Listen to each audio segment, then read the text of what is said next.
Welcome to Haunted Hospitality, Southern Stories Told by Spooky Gingers. I'm Robin. And I'm Zoe, and I have a story again this week, because this is part dos. Yeah. Yep. Baby. But yes, before we get into the second part of the LaLaurie Mansion, Robin, how's life? It's good. Oh, I'm boosted. I got my booster shot. You did get your booster shot. Yeah. I need to do that still. Whoops. You recently became eligible to do it, so like in the last 4 days. In the last 4 days, I'd say you're pretty good right now. I was expecting it to knock me on my behind in terms of symptoms. At first, right? It, for the most part, it didn't. So when I got my second shot, there was like a solid day and a half where I felt like I had the flu. Okay. I really expected that this time. It did not happen. About midway through my second day, I started to feel like my limbs were a little bit heavy. And then for like 2 hours in the evening, it really did kind of knock me out a little bit. I felt a little bit feverish. I felt very sore and like my skin was sensitive. And that's when I texted you. It hit me. But for the most part, no, it was fine. And I woke up the next morning and all was good. Okay. So everybody, get boosted. Woo! I want to survive this thing. Clearly, I'm just waiting for another event that I need to go to get the shot before, because I think the last 2 shots were right before I was out of town for a week. Oh, yeah, so you could, like, experience... Weren't you, like, running while experiencing your symptoms? Yeah, so the first one, I went out of town, I forget what for, and then the second one, I also went to Myrtle Beach, and I ran a 5K the following morning. So we really need to find you as a 5K, so you could just feel like shit. I do have a 5K on the 26th. So, perfect. Yes. But the day before is Christmas. I doubt CVS is giving shots on Could Christmas. Just go now. Yeah. I have let's to make record an the account. episode first. Yeah, let's do that first. How are you, Zoe? Oh yeah, my life update. Well, Robin, you remember how I mentioned my apartment's haunted? Yeah, why do you bring this up like after I've been here all day? Well, because I wanted to freak you out. So, I have a theory that it's 2 separate beings, because I hate this. I don't know why, but I automatically do. I don't think they are evil. That's good. Yeah. It's either 2 beings or I'm going insane and Kari's gaslighting me. I want to believe it's ghosts. I'm just thinking about how Kari would go out gaslighting you. Well, it's a man and a cat. And who resides in this apartment with me? A man and a cat. Yeah. However, I will legit feel a man behind me, like not actually touching me, but I will sense a man behind me, turn around, nobody's there. Kari's not home, I'm home alone, and I legit am like, there is a man behind me, and I turn around. How can you tell it's a man? Male energy? I don't know. Maybe I'm misgendering it, but like, it just, I'll see something move out of the corner of my eye, and I'll look and nothing's there. And it's man-shaped. Okay. And the cat, I will legit, like, be like, hey, Soup, look down, and Soup is nowhere near me. I will legit see a figure and be like, that is Soup, and find out that Soup is sleeping in the other room. That's freaky. Yes. So I have been seeing and sensing these more and more often, to the point I was reading on the couch, and I was kind of like, I was sitting crossed, like my legs were this way, and I had a blanket over my legs, and I was on my phone, and I was scrolling. Okay, so I was facing to my right, my legs were to my left, and I felt something jump up onto the couch, and I went over to pet Soup, thinking that she just joined me on the couch, and nothing was there. Really? Yes. Okay. Yes. This is creepy. Also, now could just be, I haven't seen it, but Robin, if you look over there, you see where our TV is, and you see the bookshelf right next to our TV? I do. On top of our bookshelf, we have a bunch of amiibos, which are little figurines for Nintendo. We have them all lined up there. We also have a pumpkins with Christmas hat on. I see that.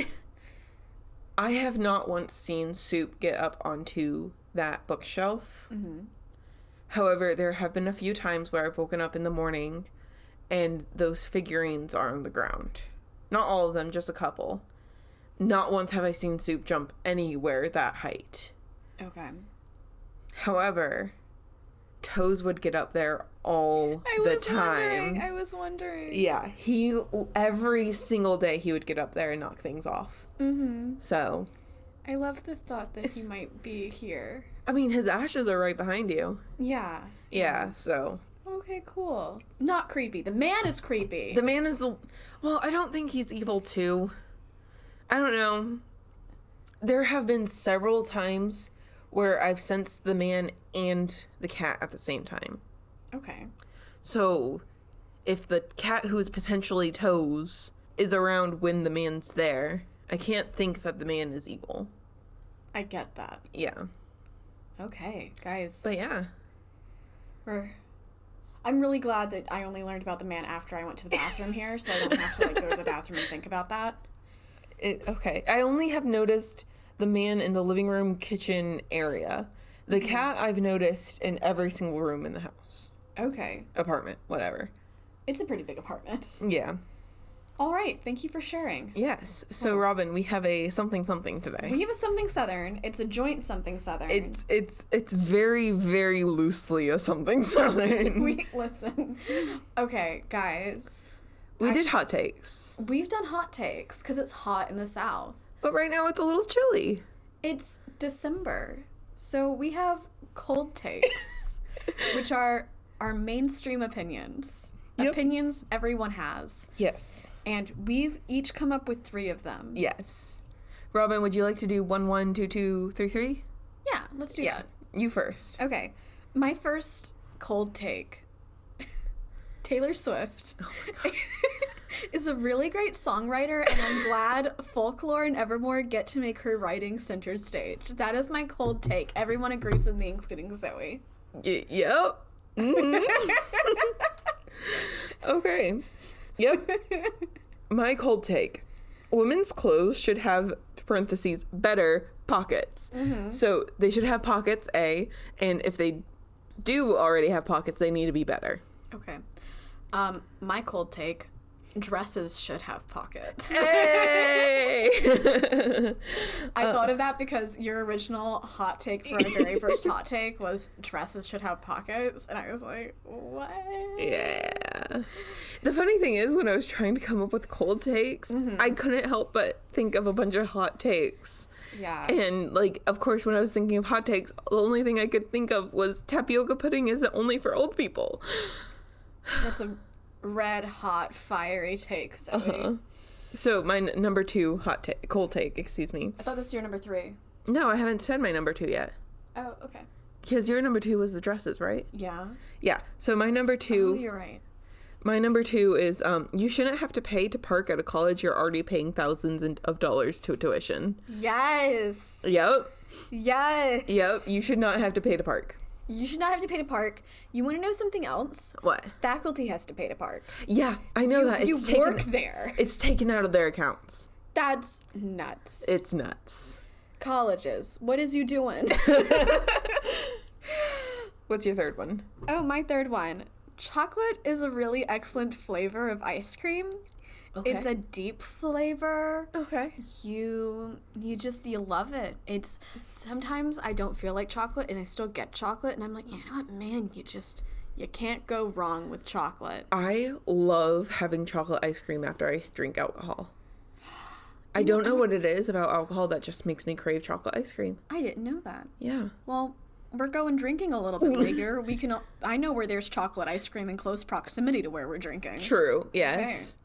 Okay. Insight into our Saturday evening. So my third cold take, pizza, while its origins are in Italy, should be considered an American food because pizza, as we eat it now, was made by Italian immigrants after they already made it to America and is completely different from the original pizza. So you're saying that the pizza was actually developed by them in America, and therefore it's American food? Yes, because the immigrants didn't have access to some of the foods that they have now that come standard on a pizza. Okay. Yep. Okay. So it should be a American food, not an Italian food. All right. That is your opinion. Yes. That's your take. I feel like that's a pretty cold take. Okay, cold take. I feel like there's probably Italians out there doing the finger thing at me. That's a pizza. It's Italian. Oh my god.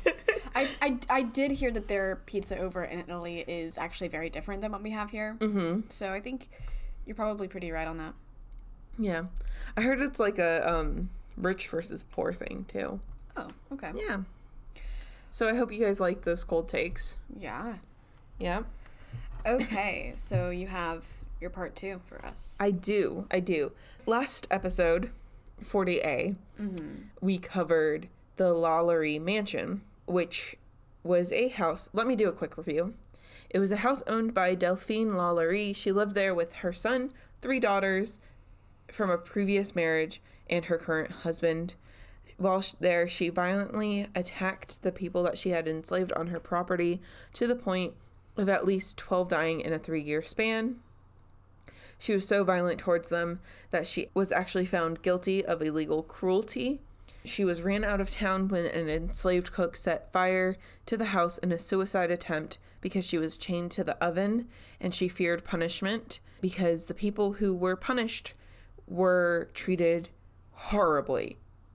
Absolutely horribly. I won't go into the details of how they were treated, but all of them were at the very least malnourished and whipped. She severely abused the slaves, and she escaped to Paris with $2 in her son, where she died at the age of 62. The house is in New Orleans, Louisiana, and as you can imagine, in a house with that much pain and death, there's a lot of ghosts there. Okay. So this is episode 40B, and we're going to cover the ghosts of the LaLaurie Mansion. All right. I don't think I'm emphasizing the law too much, but it's okay. LaLaurie. LaLaurie. So, you know, I know, we all know, New Orleans is haunted. Yeah, 100%. AF. New Orleans, I feel like, is like the #1 haunted city, at least in our area. And I would say Savannah, Georgia's #2. Okay. So Charleston's probably #3. So New Orleans, really haunted. This house is known as the haunted house of New Orleans. So it's the most haunted place in the most haunted city. Yeah. Okay. Though I do believe that exact sentence was mentioned in my my Savannah, Georgia episode of the Half Moon Brewery. Oh, the Moon River Brewing. That one. I don't know why I keep saying Half Moon is another brand, isn't it? Half Moon Outfitters is what you're thinking. That is what I'm thinking. All right. It's good. I'm good. Everything's good. Everything's Ghosts. Good. Ghosts. Well, not ghosts yet. Curses. Okay. Curses. So I briefly mentioned this at the end of the last episode, that there were a lot of different owners of the house after that. It passed through hands pretty frequently. Mm-hmm. Well, it's said that the owners of the houses are cursed, or the house is cursed, because of the history there. And most of the time, the owners don't own it for very long. Mm-hmm. So one had a failed pub, another one ended up in an asylum. One got into a bar fight where he was injured and he spent the rest of his days in a coma, bankruptcy, murder, all sorts of things. And of course, we can't forget about Nick Cage, who he bought the house and he went broke and lost all of his money and had to be foreclosed on. Are we saying that is because of his poor money management or because of the curse of the house? People say it's because of the curse of the house. Okay. So, previous to the current owners, I think the house wasn't actually owned for longer than like 5 years at a time. Okay. The current owners, they have owned it for 10 years, I believe. However, I didn't check the date on that article. It may be a little bit longer than 10 years. But he uses it as a weekend getaway. So he's an oil tycoon from Texas. And whenever he has friends or guests that want to see the mansion, he'll invite them over and they'll kind of like, it's kind of a oh yeah, I own a spooky house. Let me show you kind of thing. Like it's another thing to own. And there's reason to believe that he will bring his guests there and they will do like occult things. Oh, okay. Yeah. So it's less of a, oh, here's our New Orleans getaway, and more of a, I'm going to do creepy stuff at this house. Okay. Yeah. So, the actual ghosts. In the room that the enslaved people were imprisoned, where they found the 7 of them, people can hear moans of pain. People can hear footsteps with no source echoing throughout the house. People can hear wails of agony at night. Doors will slam and furniture will move on its own. They can hear scratching under the boards. And that goes back to that one person who says that they found bodies buried underneath the house. So people think that they're scratching at the floorboards trying to get out. Because some people, I think I have it a little bit later in the notes, some people say that they were buried alive down there. Right. But you're pretty sure that people weren't buried down there. Yeah, because again, that was one of those things that only came about 100 years after. That could easily be rats. True. I used to live in a place where I think it was rats were constantly trying to come up through the floorboards. Okay. Yeah. Or dead people. I was on the 2nd floor, so I think it was rats. Or dead people. I knew the people who lived in the apartment below me. Were they alive? As far as I know. Do I have proof? I guess not. So yeah, scratching under the floorboards. Some people have reported the smell of burned flesh. Yeah. Apparitions of slaves have been seen walking around the property, some wearing chains. One story specifically mentions a dock worker. So for a brief time, the house was apartments for poorer people. So they were really small apartments. But the dock worker, I think his native language was Spanish. He came home late one evening and saw a large black man bound in chains, and he was blocking the path. And the dock worker was yelling at him in Spanish to move, to leave, and all of that. But the chained man did not move, potentially because he... chains. Well, I mean, he was like in chains, not like bound to the wall, but just bound. Okay. The dock worker moved to physically push the man, but his hands went through the man, and the man dissolved into a cold mist. All the tenants moved out that night, and the property was left empty for a little bit before it was sold. Okay. Many people who even stand next to the house feel overtaken by a negative energy. I would say even without ghosts, I probably would feel a little bit, like, knowing the history of it, I'd be like, that's not a fun place to be. No, yeah, I don't think that this is a place I would actually, I wouldn't want to go. So it's just too much. You're not actually allowed inside. So the owner of the house does not allow anybody to go inside. So if you do a haunted New Orleans tour, they would take you like in front of it. Yeah, they would take you by it. Okay. Another story from someone who stayed the night there say that they claim that they saw a woman with long red hair glaring at them while they slept. The figure is also sometimes seen in the windows from the people on the street. And Delphine was known to have red hair. And she had long, thick, luxurious red hair. One person was sleeping there, and he saw a woman standing next to his child's crib in the same room. And he at first thought it was his wife, and then he realized that his wife was in the bed with him. Oh God, that's so terrifying. And then he looked closer at the figure as she was staring into the crib, and he saw that she had red hair. And so he got up and ran over, and the woman ran away, and he looked at his baby, and the baby had its sock pulled off of its foot and shoved into its mouth. What? The baby had its sock in its mouth. No, yeah, I got that. Yeah. What? Yeah, I don't know if the baby survived or not. There was no, like, ending to that story, just that he saw that the sock was in the baby's mouth. I'm gonna assume... that he pulled the sock out and the baby was able to breathe. Yes, I'm gonna assume that. Yes.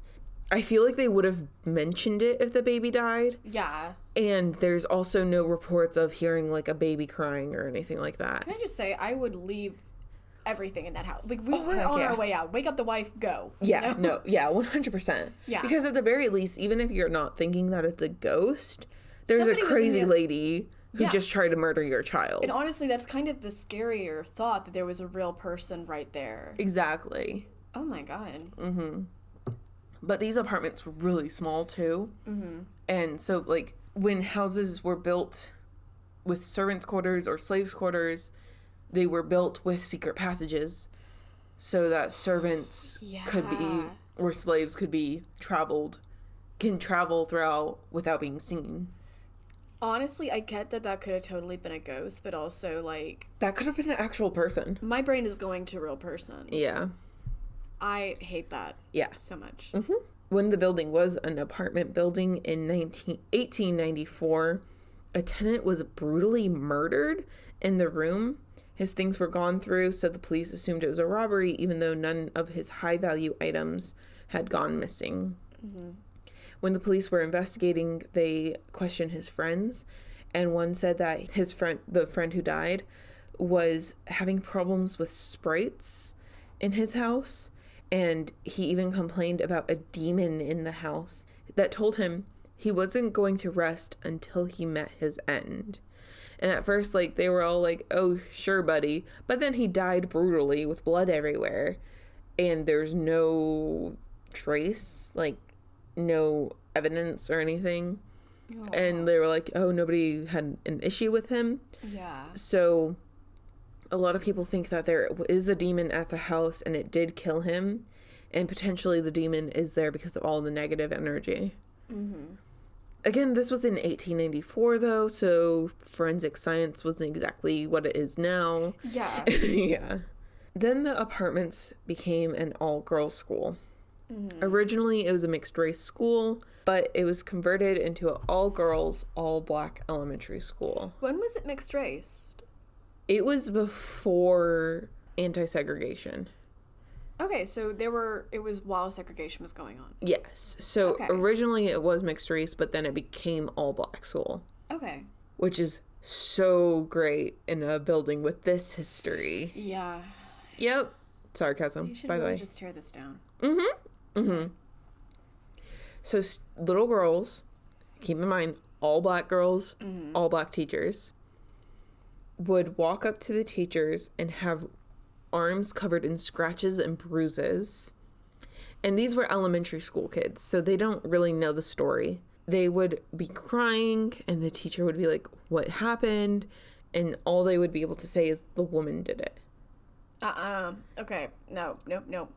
Was this like a boarding school, or was this just where they would go during the day? I think it would just be where they went out during the day. Good. Still no. Yeah. Yeah, so they would literally have injuries on their arms and be like, the woman did it. And the teachers would be like, what woman? And they'd just be like, the woman. No. So a lot of people, as you're thinking, think it's Delphine. Yeah. So a Ghost City tour guide was at the mansion, and she felt a tug on her messenger bag while she was giving the tour. She turned around thinking it was a pickpocket, but no one was there, so she went back to talking, and then she felt it again, stronger this time, turned around, again, no one was there. Then on another tour, the same guide was telling the story of Leah, the little girl who was chased off the balcony near some street lamps that had been burned out for weeks. When she said Leah's name the first time, the lights actually turned on, despite being burned out, because they were like oil lamps. Oh. Yeah. And people were like, oh my word, what the heck? And then the guide told Leah's story, and then her last mentioning of Leah's name, the lights went out again. Okay. I got chills. Yeah.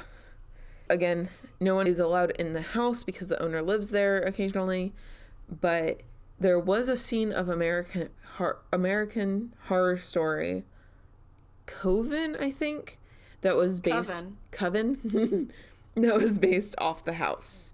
The exterior was filmed, but the interior was filmed somewhere else, but they pretended like it was the same house. Oh, okay. So the owner of the house didn't want them filming inside, but he did allow them to film the outside. for like establishing shots or whatever. Yeah, a lot of places are not filmed inside the same place. They're filmed outside. Yeah, like Haunting of Hill House. And I'm guessing Bly Manor. Probably, yeah. This is where I show my dedication to you, the listeners, and I tell you that I purchased a single show, a single episode of a show to watch. Because otherwise this episode would have been 5 minutes long. Mm-hmm. But, so the Travel Channel show called Portals to Hell was the first and I think only show paranormal investigative team to be allowed to step foot onto the property. And I was able to watch the episode and kind of tell you what they found. The hosts are Jack and Katrina. And Katrina mentioned that she has been a paranormal investigator for quite some time. And she's literally been like pestering them for 10 years to be able to film the inside. Okay. So I think her persistence went off. And so this is the only account after the like 90s that I was able to find, because unfortunately, like, you know how like we like to go to like TripAdvisor and find reviews, yeah, because people can't go inside, they don't really have many experiences. So this was the only footage and the only like photos or anything that I could find of the inside of the house. So let me walk you through the episode. They first visited a local historian. His name was Sidney. And he says that in the days after the house was stormed, people could hear screams, moans, and chains rattling, even though no one dared to enter. Like, they would cross the street to make sure they stayed away from this house after it was burned down. He claims that the bodies were found underneath the house. Mm-hmm. And that they were buried alive. And he says that the screams weren't ghosts, but real people. Okay. I don't believe this, because if you apply 5 seconds of logic to it, he was saying this was happening days after the fire. 4 days after the fire. A quick Google search tells me that if you're buried alive, you get maybe 5 or 6 days before you suffocate. Yeah. I'm sorry, not days. 5 or 6 hours before you suffocate. Granted, they might not have been in like the most airtight location, but they wouldn't have been sitting there screaming for days. And we have other cases of sensationalization with this story too. Exactly. Okay. Thank you for your logic. Though I do want to say one thing about Portals to Hell. I think they did this as a request of the current owner. They actively referred to the enslaved people as servants. Okay, which is not what they were. No, not at all. I actually found them through a YouTube video, and all of the comments are pretty much like, servants? They weren't servants. So, just wanted to throw that in there, saying I disagree with them. Okay, thank you. Anyway, so a woman named Annie lived there when she was a child in the 1960s, and they interviewed her. She says they didn't know it was haunted when they moved into one of the apartments, but the day they moved in, the beds had moved. Like, so they went in and they saw that the beds were against the walls, everything was good. They left, they came back, and all of the furniture was in the center of the room. The day they moved in. At that point, I would have been like, nope. Yeah, move back out. You're good. I feel like there's an area there where you can say no thank you. There should be like there really should be like a grace period. Like, give me a month to try on the space. Exactly. See how it fits. See if it's haunted. Exactly. You just told me about your apartment thing. Basically, my nightmare is your apartment haunting. Oh. I mean, at least they're good ghosts, you know? I can't deal with anything. Oh. I can't deal with anything. I can't deal with anything. I can't say how many times I can't deal with anything. Well, then it's a good thing that we record our very haunted episodes at my place. Oh, yeah. Yeah. 100%. Okay. Obviously, I can't even handle that because I have nightmares. Nightmare. True. But yes. So, she would hear screaming at night, and she would beg her father to leave the lights on, which he agreed to. One evening, she was walking home from school, I'm assuming, and she looked up and she saw a little girl, a little black girl, sitting on the roof with her feet dangling and her dress billowing. She was sitting on the corner of the roof that Leah, the little girl who was chased, theoretically would have ran out of.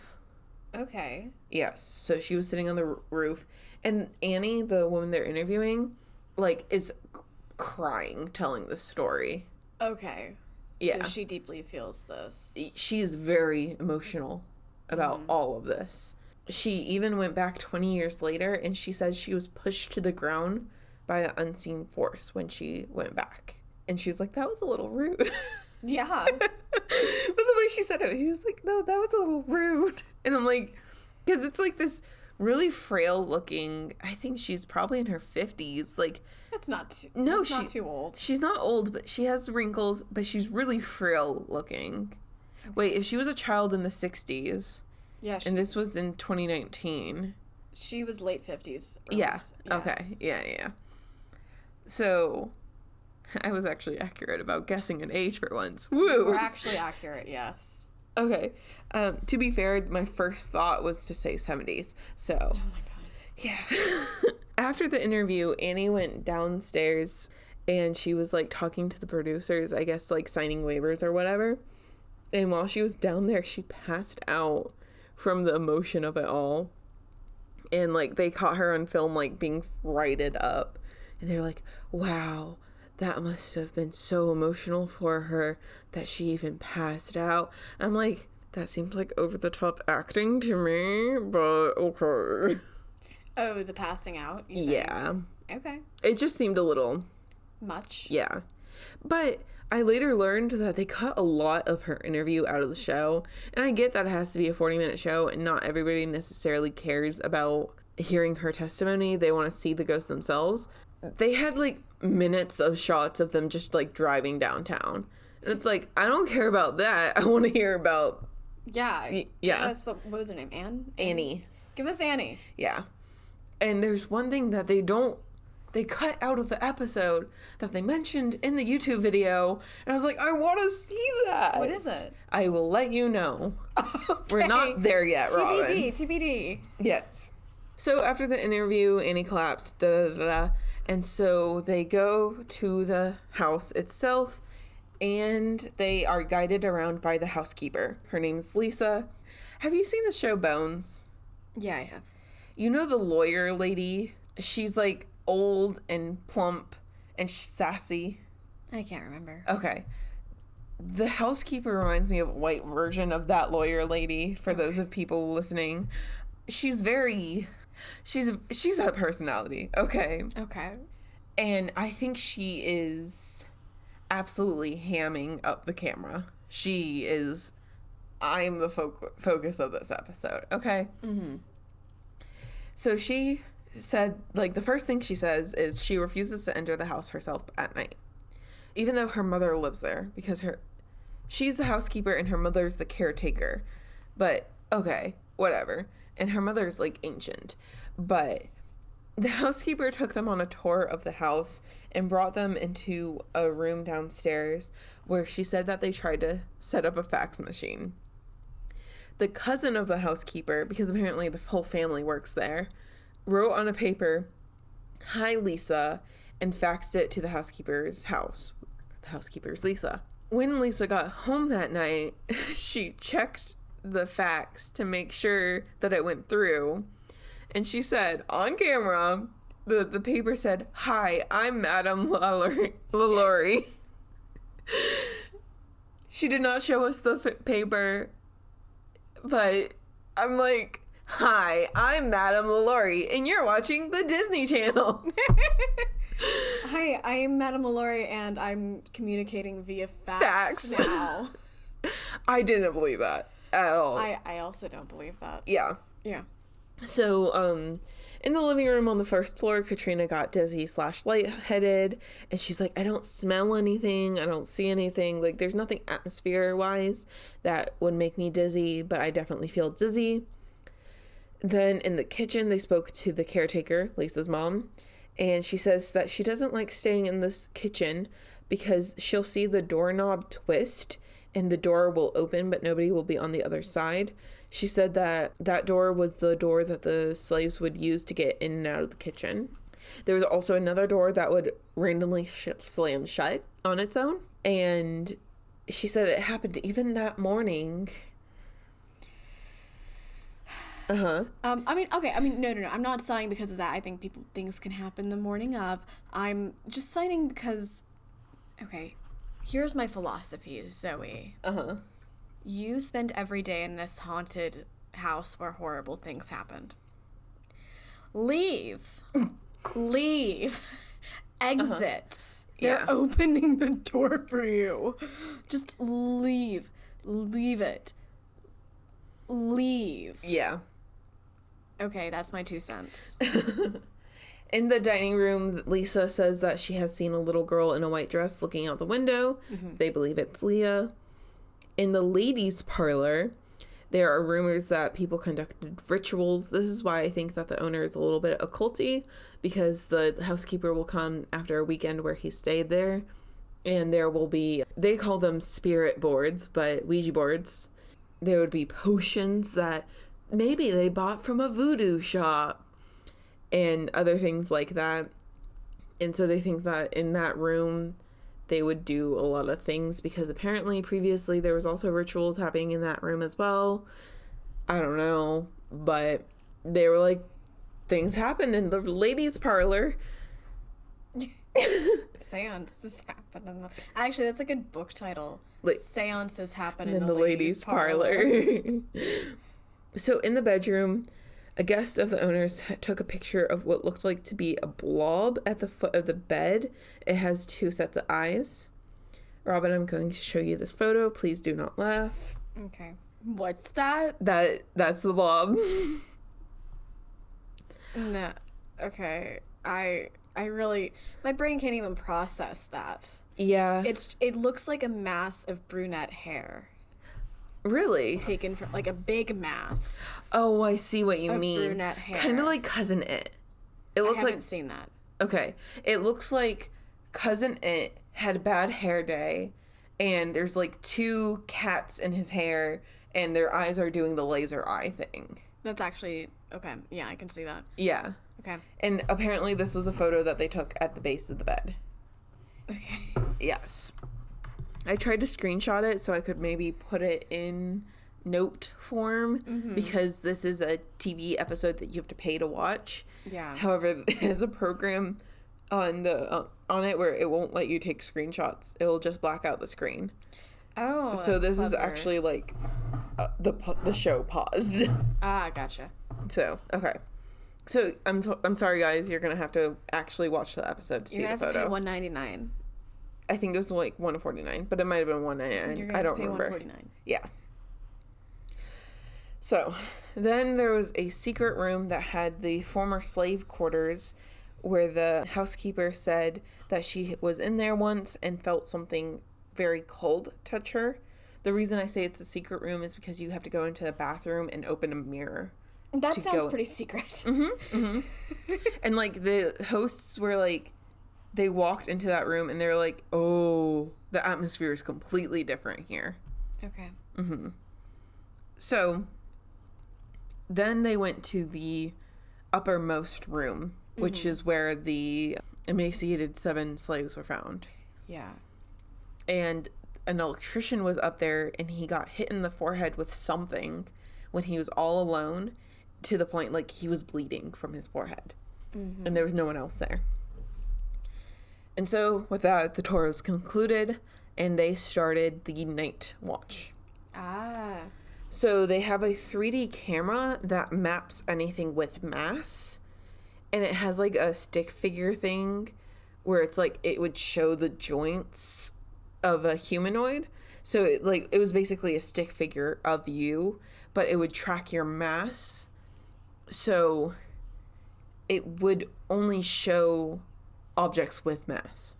I know I've said that like 5 times already. Every object has mass. Well, like, I guess humanoid things. Okay. But if it was a mist that was literally just mist, it wouldn't track it. Okay. But it can track things that are naked to our eyes. So they put that thing up. It's literally like, they just said, ghost hunt, break, you know, right? They had their little meeting in the kitchen, and then they sent people to go to their stations and set up the machine and immediately saw something. Mm-hmm. There was a stick figure thing over a dining chair in the living room, or a chair in the dining room. Nobody could see it with their eyes, but you could see, and you couldn't see anything on the camera beyond the stick figure. And they're like, oh, who's at the kitchen with us right now? And it disappeared. Katrina stood next to the chair to make sure that the machine was working, and it did pick her up correctly, and it didn't pick up anything else. But then it came back on to the couch next to the chair where Katrina was. So it was like chair, Katrina was to the right, and the couch was to the left.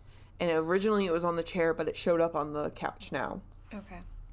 And Katrina reached towards it, and as she was reaching towards it, she said the air was getting colder and colder and colder. Mm-hmm. And the second she, quote unquote, touched it, it disappeared. Okay. And then they had this thing that they called the Geoport, and they said it was like a phone to the dead. Ooh. Dramatic. And they turned that on, and they said like it's a way to speak back and forth. And it was like, it was constantly doing like echoey voices and of nonsense syllables, and supposedly like they can like pick the syllables they want and put it out, and you'd be able to hear voices. Mm-hmm. Except for one exception that I mentioned specifically. I didn't. They were like, oh, it said this. And I was like, did it really? But Katrina asked the stick figure thing, how many people were in the room right now, because it came back into the chair. And through the phone thing, the Geoport, it said 9. Then they counted the number of people, and 9 was correct. I didn't hear the word 9. I heard garglygook, but they heard the word 9. She switched with Jack, so she was behind the camera. He went in front of the camera, and it disappeared, but then it came back, and he asked if the ghost was the spirit Annie saw, and it said yes twice. Okay. Then it left for good. So then they went through the house, and they went into the secret room that the energy was completely different, and they said that they both felt uncomfortable and anxious, and then Jack saw a shadow move. Then they heard a growl and a sound that was almost a bark. They turned on the Geoport and asked who was with them. They heard something that sounded to them as LaLaurie, and they asked if Madame LaLaurie was there, and Jack felt a breath on his ear that was so loud that Katrina heard it across the room. Okay. Mm-hmm. Then Jack saw a white something on the other side of the room where he saw the shadow move before. And then they caught on footage. So it's completely dark in the room, and there's candles on the far side of the room, and they see a shadow passed by the candles, so it blocks out the candles briefly on the camera. Okay. Yes. Okay. So on this, I was like, oh, that's something. Yeah. Because it walks by a couple times. However, you have to rely on their integrity. Mm-hmm. You know, you have to rely that they didn't just have somebody walk by real quick. Yeah. Because it was dark. You couldn't see anything. Mm-hmm. So you definitely see something on camera, but you have to rely that they wouldn't fake it. Okay, so it's a maybe. Mm-hmm. Then they went to the ladies' parlor where the ceremonies happened, and they pull out a spirit board. They asked if there were any spirits in the room, told them to use the planchette and move their fingers around. But I don't know if you know this, but when you do a Ouija board, you have to say hello with the Ouija board. Yeah. They never did that. They just put the planchette, put their fingers on it, and was like, okay, move it. I'm like, did they maybe just cut that part out? They could have cut that part out. Yeah. So nothing happened at all with the board. However, they immediately got a knock on the door right behind them. Did they answer? It was already open. Okay.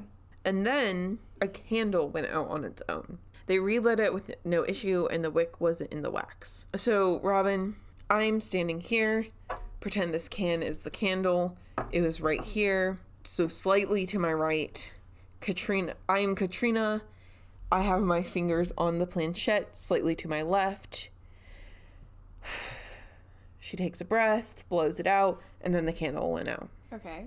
The camera angle made it look like it was like she was facing directly away, but there was another camera angle later that made it look like the candle was maybe more right here, or like where my mic is essentially. Uh-huh. So it's potentially possible that her breath could have blown it out. Yeah. But I'm not 100% sure. Okay. So nothing happened with the spirit board. So they decided to split into two. So Jack went back to the secret room and Katrina went to the attic. In the secret room, there was more knocking, several of them, and they didn't set it up where it was like, okay, for yes, knock once, for no, knock twice or whatever. But he started asking questions like, are you here? Or are you a spirit? Did you previously, quote, work at this house? And there was a knock. Yes. Are you intelligent? There was a knock. Yes. And then he asked a few more questions, got a knock for yes. And then he found out that it was a former enslaved man who was tortured and that it was an intelligent spirit. And then he started asking more questions and the knocking stopped. And he's like, oh, it might have left.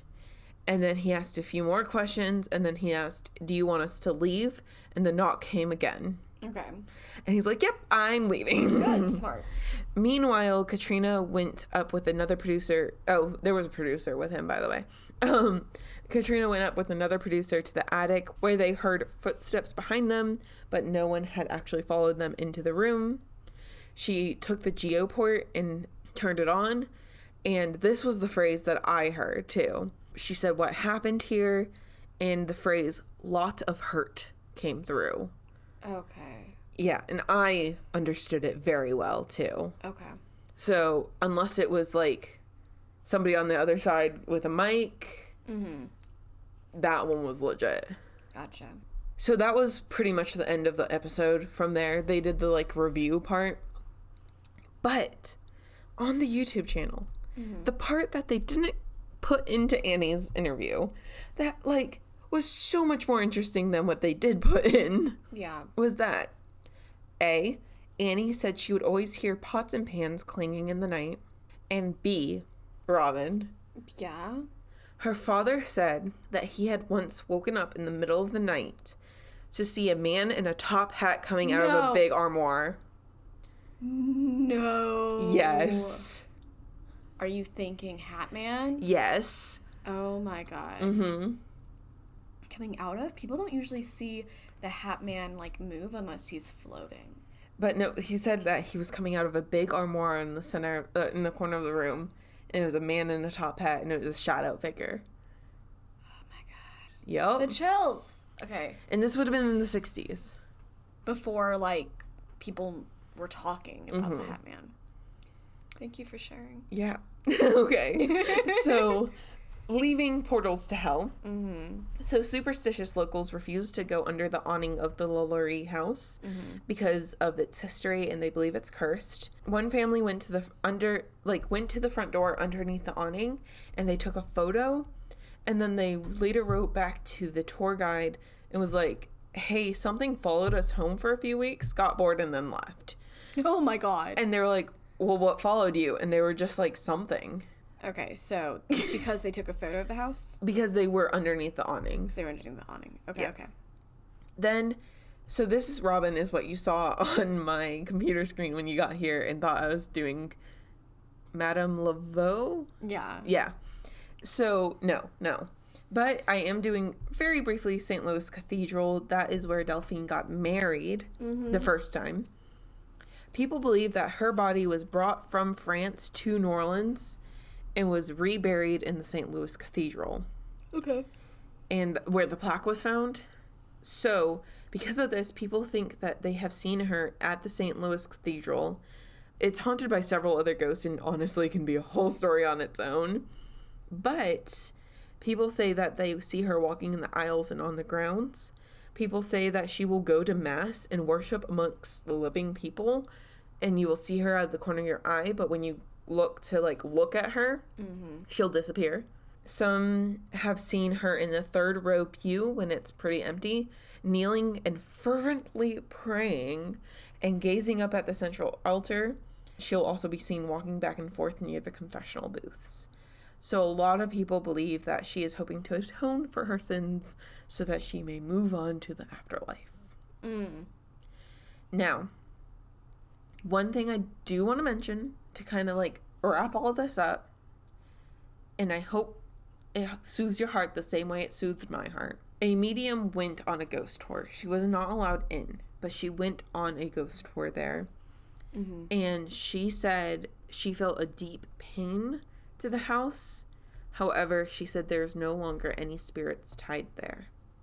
That's good. Yes. As a blanket statement toward mediums, I don't believe them. But if a medium were to say anything about the house, I'm glad that's what they said. Yes. There aren't often mediums or psychics brought there. I believe mediums and psychics exist. I do not believe every person who claims to be a medium or a psychic is a medium or a psychic. I just think that, once people start using, channeling to the dead for gain, Yeah. I don't like it. Yeah. But, so hopefully their spirits aren't actually still trapped at LaLaurie Mansion. Yeah. But hope not too. That wraps up our first ever two-parter episode. Thank you, sir. I'm going to shake your hand. Thank you for doing that. With your left hand. Yeah, I realize I'm weird for doing that. Thank you very much. Why did you shake my hand? Just because I'm proud of you. You did a two-parter episode. It was a lot of research. Yeah, I can tell. You did our first two-parter episode. Yeah. Good on you. Thank you. If you enjoyed today's episode, please like, subscribe, review, tell a friendo, subscribe to our newsletter, and go to our Patreon at patreon.com/hauntedhospitality. Yes, and if you want to see my blog /sources, you can go to hauntedhospitality.wordpress.com. If you want to tell us your own spooky story, maybe you've been to the LaLaurie Mansion, maybe you've seen the Hat Man, you can write to us at hauntedhospitalitypodcast@gmail.com. We are on the interwebs. You can find us on Twitter at Haunted Hosts. You can also find us on Facebook, Instagram, and TikTok at Haunted Hospitality. We hope to see you there. Stay spooky.